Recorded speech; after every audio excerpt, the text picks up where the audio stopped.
السلام عليكم ورحمة الله وبركاته. الحمد لله والصلاة والسلام على رسول الله وعلى آله وصحبه أجمعين. அன்பார்ந்த மாணவர்களே, அல்ஹம்துலில்லாஹ், அல்லாஹ்வுடைய கிருபையினால் 3ஆம் வகுப்பில் நாம் நுழைந்திருக்கின்றோம்.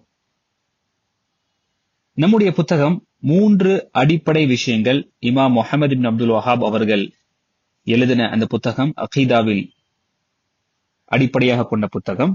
சென்ற வகுப்புல நம்ம கடைசியா முடிச்சது பாத்தீங்கன்னா 4 முக்கியமான விஷயங்களை ஒரு மனிதன் கண்டிப்பாக அறிய வேண்டும்.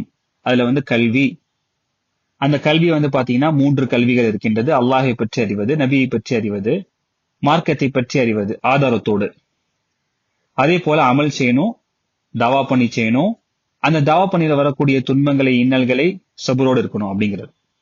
அப்போ இந்த 4 விஷயங்கள் அவர் எவ்வாறு கூறினார் அப்படின்னு பாத்தீங்கன்னா, அவர் ஒரு ஆதாரத்தோடு தான் கூறியிருக்கின்றார். இந்த புத்தகத்தில் அல்லாஹ்வோட கிருபையினால அனைத்து விஷயங்களுமே ஆதாரத்தோடு கூறப்பட்டிருக்கு.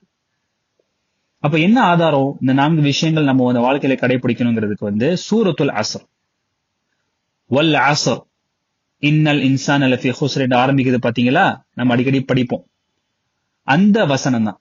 வாங்க அந்த வசனத்தோடு, அந்த வசனத்துல இருக்கக்கூடிய என்னென்ன விஷயங்கள் இவர் குறிப்பிட்டிருக்கின்றார், இந்த வசனத்திற்கு இதற்கும் என்ன தொடர்பு இருக்கின்றது பார்ப்போம். முதல்ல வல் அஸ்ர், காலத்தின் மீது சத்தியமாக. அஸ்ர் என்று சொன்னா என்ன?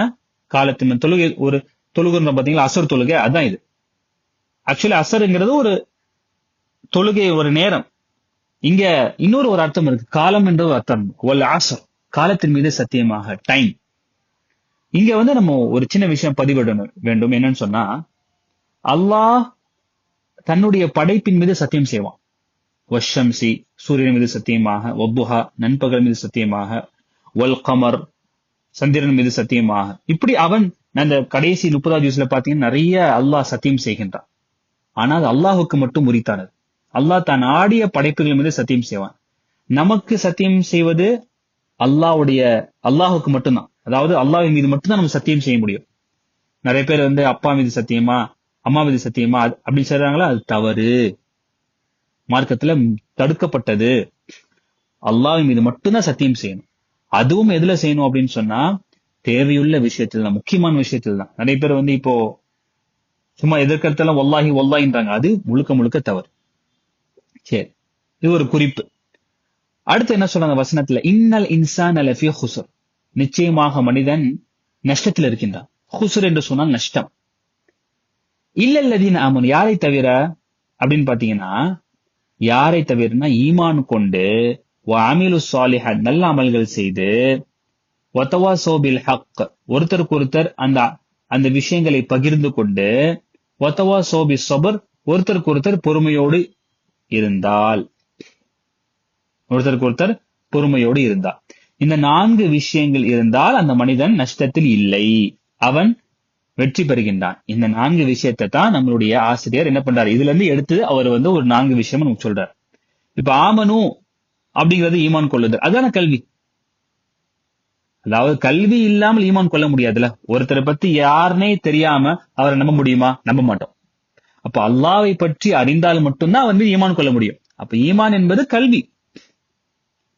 அல்லாஹ்னா யாரு, அவனுடைய வல்லமை என்ன, மகிமை என்ன, அவனுடைய பெயர் என்ன, அவனுடைய மகிமை, இதெல்லாம் நம்ம படிச்சாதான் அவனை பற்றி நம்ம ஈமான் கொள்ள முடியும், நம்பிக்கை கொள்ள முடியும், அவன் மீது நமக்கு அதிகமான தவக்குல் வைக்க முடியும். அப்ப ஆமனுங்கிறது ஈமான், கல்வி. ஒண்ணு கிளியர் ஆயிடுச்சா? அடுத்து வஅமிலு ஸாலிஹாத், நல்ல அமல்கள் செய்வது. அதான் அங்க என்ன சொன்னாரு? அமல் அப்படின்னு சொன்னார். அமலு பிஹி, அமல் செய்வதல், கற்றுக்கொண்டதை அமல் செய்து. வஅமிலு ஸாலிஹாத், இங்க அல்லாஹ் என்ன சொல்றான்? வஅமிலு ஸாலிஹாத். அதாவது நல்ல அமல்களுக்கான ஒரு டெஃபினேஷன் ஒண்ணு இருக்கு. டெஃபினேஷன் சொல்லுவதால நிபந்தனை ஒண்ணு இருக்கு. என்ன நிபந்தனை பாத்தீங்கன்னா, ஒண்ணு இஹ்லாஸ் இருக்கணும். என்ன இருக்கணும்? இஹ்லாஸ், உள்ள தூய்மை, சின்சியாரிட்டி இருக்கணும். அதாவது எந்த அமல் செய்தாலும் அது அல்லாஹ்வுக்காக மட்டும்தான் நம்ம செய்யணும், வேற யாருக்காகவும் செய்யக்கூடாது. எந்த படைப்பிற்காகவும், அப்பாவிற்கு, அம்மாவுக்கு, யாருக்குமே அவங்க பாக்குறாங்க, அவங்க பண்றாங்க அப்படின்னு செஞ்சா அந்த அமல் அல்லாஹ் இடத்துல ஏற்றுக்கொள்ளப்படாது. இரண்டாவது விஷயம் என்ன முக்கியமான விஷயம் சொன்னா, அந்த அமல் செய்யறது நபி ஸல்லல்லாஹு அலைஹி வஸல்லம் உடைய வழிகாட்டுதல் இருக்கணும். இந்த 2 இஹ்லாஸும் நபி ஸல்லல்லாஹு அலைஹி வஸல்லம் வழிகாட்டுதல் இருந்தால் மட்டும்தான் அந்த அமல் அல்லாஹ்விடத்துல ஏற்றுக்கொள்ளப்படும். புரியுதா? அப்போ ஒவ்வொரு விஷயத்திலுமே இப்ப நபி ஸல்லல்லாஹு அலைஹி வஸல்லம் வழிகாட்டுதல் இல்லைன்னு சொன்னா அது என்ன மாறிடும்? பிதஅத்தா மாறிடும். புதுமையான விஷயங்கள், ரொம்ப முக்கியம், பேசிக்கான விஷயம் இதெல்லாம். அப்போ எந்த ஒரு அமல் செஞ்சாலும் இது வந்து அல்லாஹ்வுக்காண்டி செய்யறோம், இது நபி ஸல்லல்லாஹு அலைஹி வஸல்லம் வழிகாட்டுதல் இருக்குதா அப்படின்னு செக் பண்ணிட்டு செய்யணும். அப்ப அந்த அமல்கள் இன்ஷா அல்லாஹ் அல்லாஹ்விடத்தில் ஏற்றுக்கொள்ளப்படும். வதவாஸௌ பில் ஹக், ஒருத்தருக்கு ஒருத்தர் உண்மையை பரிமாற்றிக் கொள்வது. அதான் நாங்க என்னது தாவா. ஆசிரியர் என்ன சொல்கின்றாரு? தாவான்னு சொன்னாரு. இங்க அல்லாஹ் வதவாஸௌ பில் ஹக். அதே போல வதவாஸௌ பிஸ் ஸப்ர், அல்லாஹ் என்ன சொல்றான்? பொறுமையை நீங்கள் ஒருத்தருக்கு ஒருத்தர் கையாளுங்கள் சொல்றான். அதுதான் அஸ்ஸப்ரு அலல் அதா ஃபீஹி, பொறுமை காக்க வேண்டும் நமக்கு வரக்கூடிய இன்னல்கள். அதான் சொன்னா இன்னல்கள், துன்பங்கள். அப்ப இந்த வசனத்திலிருந்து தான் அவர் என்ன பண்றாரு? அந்த 4 விஷயத்தையுமே எடுத்திருக்காரு. அப்போ இது வெறுமனே அவர் சொல்லல. அடுத்து பாருங்க, இந்த வசனத்தை பற்றி ஒரு கமெண்ட்ரி எழுதியிருக்காங்க. யாருன்னு சொன்னா இமாம் ஷாஃபிஈ வந்து எழுதியிருக்காங்க. இமாம் ஷாஃபிஈ யாரு? அவர்கள் இந்த 4 இமாம்கள் சொல்லுவாங்கல்ல, அபு ஹனீஃபா, இமாம் ஷாஃபிஈ, இமாம் மாலிக், இமாம் ஹம்பலி, அதுல இவர் இமாம் ஷாஃபிஈ ஒருத்தர். 4 மذஹப்ல இருக்கக்கூடிய ஒருத்தர். அதாவது ஃபிக்ஹுடைய சட்டங்களை நமக்கு இலகுவாக சொல்லிக் கொடுத்த இமாம்களில் ஒருத்தர். இவருடைய உண்மையான பேர் வந்து பாத்தீங்கன்னா முஹம்மது இப்னு இத்ரீஸ். முஹம்மது இப்னு இத்ரீஸ் அஷாஃபிங்கிறது வந்து அவருக்கு அவருடைய முப்பாட்டம் பெயர். அந்த பெயர் அவர் பிரபலம் ஆயிட்டார், சரியா? ஆனா உண்மையான பேர் வந்து முஹம்மது இப்னு இத்ரீஸ். அவர் 150 ஹிஜ்ரியில பிறந்து 204 ஹிஜ்ரியில அவர் வஃபாத் ஆயிருக்காரு. இந்த விஷயத்தை நம்ம கண்டிப்பா தெரிஞ்சிருக்கணும். அப்போ அவர் என்ன சொல்றாருன்னா, லவ் மா அன்ஸலல்லாஹு ஹுஜ்ஜத்தன் அலா ஹல்கிஹி இல்ல ஹாதிஹி ஸூரா லகஃபத்ஹும். அதாவது அல்லாஹ் சுப்ஹானஹு வ தஆலா அவனுடைய படைப்பிற்கு இந்த சூறாவை தவிர வேற எந்த சூறாவையும் இறக்காமல் இருந்திருந்தால் அதுவே அவர்களுக்கு போதுமானது அப்படின்னு சொல்றான். அப்படின்னு சொல்றாங்க. அப்போ எப்படி அது இந்த சூறாவை தவிர அப்ப வேற எந்த சூறாவும் தேவையில்லையா அப்படின்னு? அப்படி அர்த்தம் கிடையாது.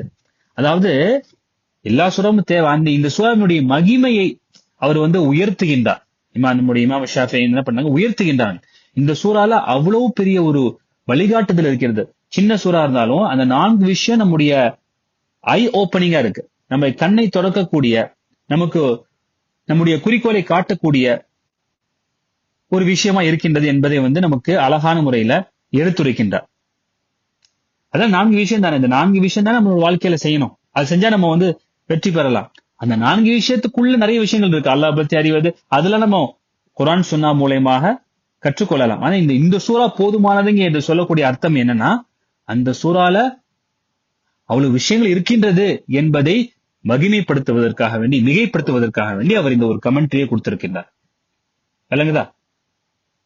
அடுத்து வந்து பாத்தீங்கன்னு சொன்னா, இமாம் புகாரியினுடைய ஒரு கூற்றை வந்து இங்க பதிவிட்டு இருக்காங்க நம்முடைய இமாம். அந்த இமாம் புகாரி நமக்கு எல்லாமே தெரியும், ஹதீஸ் கலை வல்லுனர். அவருடைய உண்மையான பெயர் வந்து முஹம்மது இப்னு இஸ்மாயில். இமாம் புகாரிங்கிறது வந்து ஒரு ஊர். அந்த ஊரை பிரபலமாக கொண்டு அவர் பேர் வந்து புகாரி வந்துருச்சு. ஆனா உண்மையான முஹம்மது இப்னு இஸ்மாயில் அவர்கள் என்ன சொல்லியிருக்காங்க? பாபுல் இல்மி கபுல் அல் கௌலி வல் அமல். அவருடைய கிதாப் இருக்கு பாத்தீங்கன்னா, சஹீஹ் அல் புகாரி என்ற கிதாப். அதுல வந்து ஒரு தலைப்பு எழுதியிருக்காங்க. அதாவது என்ன தலைப்புனா, ஒவ்வொரு ஹதீஸ் கீழேயுமே அந்த ஹதீஸ்க்கு மேல ஒரு தலைப்பு போடுவாங்க. ஒரு சர்டைன் ஹதீஸ்க்கு மேல ஒரு தலைப்பு போடுவாங்க. அப்படிப்பட்ட தலைப்புக்கு என்ன கொடுக்குறாங்க டைட்டில்? அதாவது கல்வி, அமல் செய்வதற்கு முன்னாடி, சொல்லுவதற்கு முன்னாடி கல்வி முக்கியம். அல் இல்ம் கபுல் அல் கௌலி வல் அமல். அமல் செய்வதற்கு முன்னாடி, சொல்லுவதற்கு முன்னாடி என்ன முக்கியம்? கல்வி கற்பது முக்கியம். கல்வி கற்காமல் நீங்க சொல்லாதீங்க, தெரியாம பேசாதீங்க அப்படின்ற ஒரு டைட்டில் கீழே நிறைய ஹதீஸ்களை அவர் போட்டிருக்காரு. அப்ப இது ரெண்டுத்தையும் இமாம் ஷாஃபியோடைய கூற்றும் சரி, இமாம் புகாரிய கூற்றும் சரி ஏன் இங்க பதிவிட்டு இருக்காங்க?